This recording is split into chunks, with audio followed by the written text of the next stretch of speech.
I'm Jason Little, and this is 10 minutes off the top of my head. We're still continuing on our journey to that great blessing, and I want to go over the ground rules. I want to go over that common ground that we all need to have and have an understanding of. And I've made videos on each and every one of these things, and today we're going to look at a new ground rule that we all need to understand and have an understanding of. So let's go through them. Number one, Satan is a liar and the father of lies. Number two, we all suffer from cognitive dissonance. Number three, they are the Illuminati. And Illuminati is not a noun, it is an adjective to describe those who are illuminated with the secret knowledge. Number four, they are of their father, the devil. Number five, the science is never settled. The science is never settled. Number six, this is a quote from the great scientist Nikola Tesla, which says, "Today scientists have substituted mathematics for experiments, and they wander off through equation after equation and eventually build a structure which has no relation to reality." And then number seven, Jesus is Lord, and Jesus is coming again. So I want to deal with number seven because there is a lot of misinformation and disinformation out there about the second coming of Christ. Many Christians today are premillennial, pre-tribulational rapture believers. I am 100% a premillennial believer. The millennium is coming. Jesus will reign on this earth physically for 1,000 years or for a period of time indeterminate. I mean, we can argue about 1,000 years or not. Will it be 1,000 years to the day, to the month, to the, whatever? Doesn't matter. Jesus is going to come and he's going to reign on this earth physically, and we're going to be under his kingship, under his lordship, under his kingdom on the earth. I have no doubts about that whatsoever.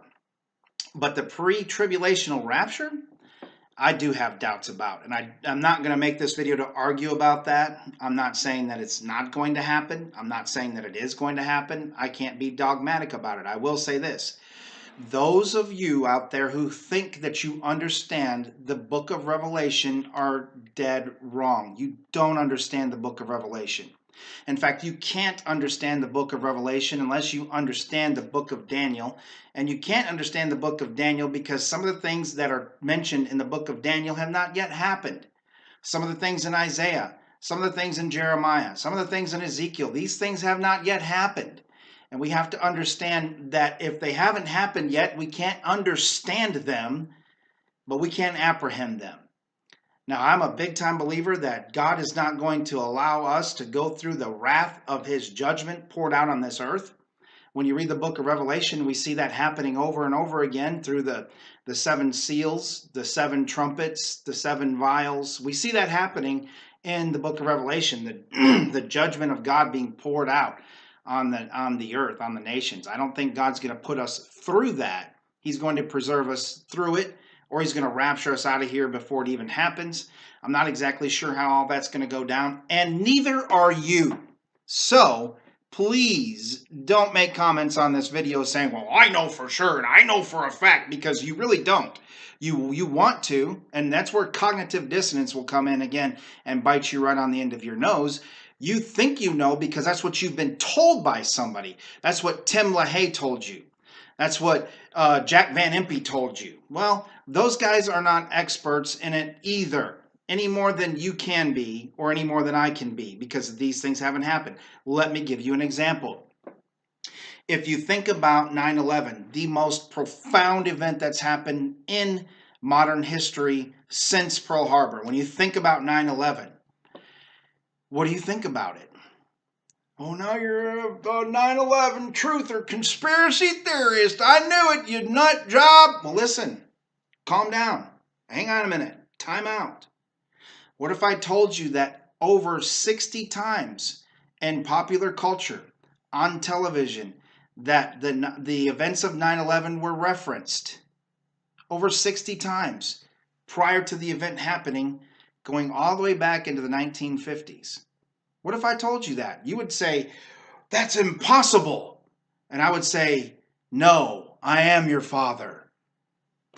Do you know what that's from? Empire Strikes Back. You think it says, Luke, I am your father, never did. Anyway, I digress. Richie from Boston. You guys got to check out Richie from Boston. The dude's awesome. I like him. Anyway, here's the thing.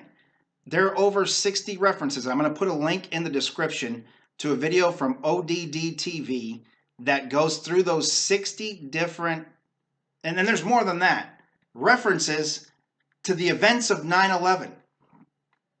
And some of them you're going to look at and you're going to be like, yeah, not really. Others you're going to look at and you're going to say, wait a minute. And that's where cognitive dissonance is going to kick in. And that's where you're going to be like, how can this isn't, no. It's all coincidence.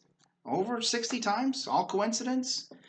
Up to and including a movie where a plane is heading right for the Twin Towers and pulls up just at the last minute, saving all the passengers aboard. That happened in the year 2001. Anyway, yeah, it's not all coincidence, folks. There's something to that, and I'm not coming out as a 9/11 truther at all, but I'm saying that there's a lot more to it than meets the eye, and we don't have all the answers. We only know what we've been told. So, I don't want to, get off at that tangent, because I want to talk about the end times, the final years of the earth as we know it, which I believe we're approaching. I really do. Now, the end times began back when Jesus ascended back to heaven. And we can argue about that too. Well, no, it was when he was born. Well, no, it was when he died. Well, no, it was when okay, whatever. It happened back then, 1st century AD. That's when the end times began. We're living in the end times. You have been your whole life. But I believe that we're living at the end of the end times. We're getting down to the nitty gritty where instead of it being 50 years away, it's maybe a decade away. It's maybe 2 years away. Maybe this year is going to begin those last 7 years of the tribulation, the great tribulation that we see in the book of Revelation. Now, I'm not saying that it is. I'm not making a prediction. I'm not telling you that, but I'm telling you that the way things are going in this world right now, it's more than just a coincidence. I believe it's more than just a coincidence. And now, more than any other time in history, these events are beginning to coalesce into what I believe are going to be the events of the tribulation. I'm not here telling you that Donald Trump is the Antichrist, or that Jared Kushner is the Antichrist, or that Theresa May is the Antichrist, or that whoever. I'm not naming the Antichrist. I'm not telling you that we're going to be raptured on September the 11th, 2017, or September 23rd, 2017. Those dates are going to pop up as dates that we're going to be raptured, if they haven't already, and it hasn't come on my radar. But there are going to be people that are going to predict the rapture this year. I'm not one of those guys. I'm not going to do it. I'm not going to say that the Antichrist is going to be revealed or anything. I'm not giving you any predictions, but I just want to have a general discussion about the end times and a general agreement that Jesus is Lord and that Jesus is coming again. And we all believe that. Now, when we look at the book of Revelation and we see, and I didn't really mark out any scriptures before I started this, but when we see the book of Revelation, we have at the beginning, the first 3 chapters, warnings to the churches, the churches of Asia. And we see these warnings, and Jesus makes a lot of pronouncements to these churches, which have now been twisted around to make you think that you can lose your salvation or that you have to do good works in order to gain your salvation, which is not true. But we have all these things, these warnings. Then in chapter 4, it says this: after this I looked, and behold, a door was opened in heaven. And the first voice which I heard was as it were of a trumpet talking with me, which said, come up hither, and I will show thee things which must be hereafter. A lot of Christians base the pre-tribulational rapture on that verse, and I don't see it in there. I mean, you can argue all you want to that that's what it's talking about, but how do you know? I mean, that's not a definitive, we're going to be taken out of here. That's John being taken in the spirit to heaven and shown these things that must happen. So is that an indication of the rapture? Maybe. I mean, we can look at it like that. There's a trumpet there, and we know that we're going to hear a trumpet at the end, right? So maybe that is. We also know that Enoch was with God, and was walking with God, and he was not, for God took him. Boom, rapture. That's where another idea that we get, that we're going to be raptured before the tribulation, because he was raptured before the flood took place. Then we get another idea from Elijah, because he was taken up in a whirlwind chariot of fire. And so that's another indication that there's going to be a rapture. Here's another one that everybody likes to say.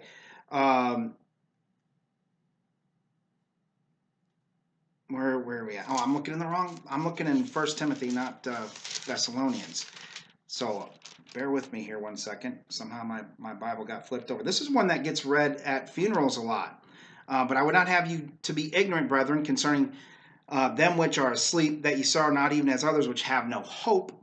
For if we believe that Jesus died and rose again, even so them also which sleep in Jesus will God bring with him.